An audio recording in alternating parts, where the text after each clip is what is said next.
بسم اللہ الرحمن الرحیم۔ السلام علیکم ورحمۃ اللہ وبرکاتہ۔ ہمارا آج کا موضوع ہے کافروں کے لیے صحت نبوت کی دلیل۔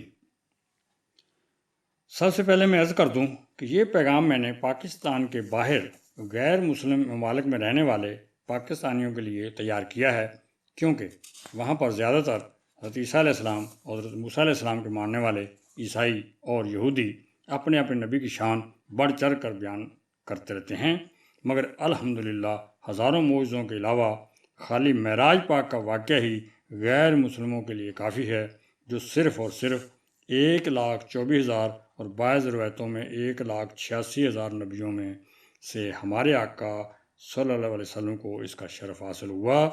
آپ صلی اللہ علیہ وسلم اپنے رب کے اتنے قریب ہوئے کہ جیسے تیر کمان کے دونوں کنارے یا اس سے بھی کم۔ ترمذی اور دارمی شریف کی حدیثوں میں لکھا ہے کہ سید عالم صلی اللہ علیہ وآلہ وسلم نے ارشاد فرمایا کہ میں اپنی بہترین حالت میں اپنے رب عز و جل کے دیدار سے مشرف ہوا، اور میرے رب تعالیٰ نے فرمایا، اے حبیب صلی اللہ علیہ وسلم، عالم بالا کے فرشتے کس بحث میں ہیں، یعنی وہ آپس میں کیا بحث کر رہے ہیں؟ میں نے عرض کیا، یا رب تو ہی دانا ہے۔ آپ صلی اللہ علیہ وسلم آگے فرماتے ہیں کہ پھر رب العزت نے اپنا دست رحمت و کرم میرے دونوں شانوں یعنی کندھوں کے درمیان رکھا، اور میں نے اس کا فیض کا اثر اپنے قلب مبارک میں پایا، تو آسمان اور زمین کی تمام چیزیں میرے علم میں آ گئیں۔ پھر اللہ تبارک تعالیٰ نے فرمایا، اے میرے حبیب صلی اللہ علیہ وسلم، کیا آپ جانتے ہیں کہ عالم بالا کے فرشتے کس امر میں بحث کر رہے ہیں؟ تو میں نے عرض کیا، ہاں میرے رب، میں جانتا ہوں، وہ کفارات میں بحث کر رہے ہیں، اور کفارات یہ ہیں: نمازوں کے بعد مسجد میں ٹھہرنا، اور پیدل یا جماعتوں کے لیے جانا، اور جس وقت سردی وغیرہ کے باعث پانی کا استعمال ناگوار ہو اس وقت ٹھنڈے پانی سے اچھی طرح وضو کرنا۔ جس نے یہ کیا اس کی زندگی بھی بہتر، موت بھی بہتر، اور وہ گناہوں سے ایسا پاک ہو کر نکلے گا جیسا اپنی پیدائش کے دن تھا۔ اور فرمایا اللہ تعالیٰ نے کہ اے میرے حبیب صلی اللہ علیہ وسلم، نماز کے بعد یہ دعا کیا کرو۔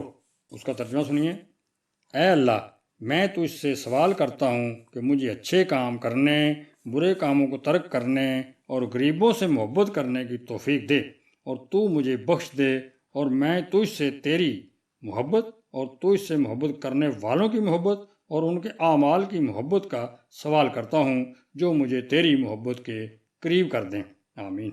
تھوڑے سے فرق کے ساتھ دعا یہ ترمذی شریف کے علاوہ احمد اور الحاکم نے بھی روایت کی ہے۔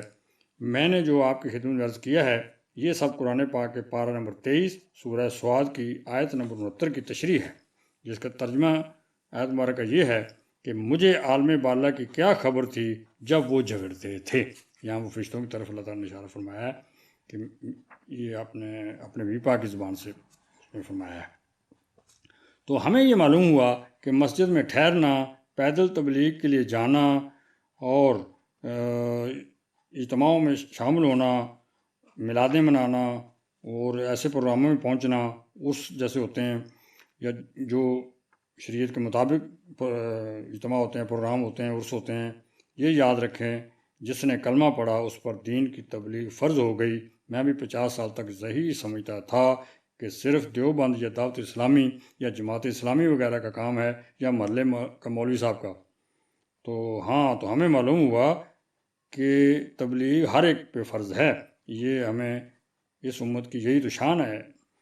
اچھا، تو سردیوں میں وضو کرنا، اس کا ہمیں پتہ چلا کہ ان باتوں پر عمل کرنے کی وجہ سے ہم مرتے وقت گناہوں سے پاک ہو سکتے ہیں۔ اللہ تعالیٰ مجھ سمیت سب کو عمل کرنے کی توفیق عطا فرمائے، اور اللہ تعالیٰ آپ لوگوں کی دعا سے میری بھی بخشش فرما دے۔ پریشانی، مشکل یا روحانی علاج کے لیے آپ میرے واٹس ایپ نمبر پر رابطہ فرما سکتے ہیں، 0312 298 1545، 0312 298 1545۔ جزاک اللہ، فی امان اللہ، السلام علیکم ورحمۃ اللہ وبرکاتہ۔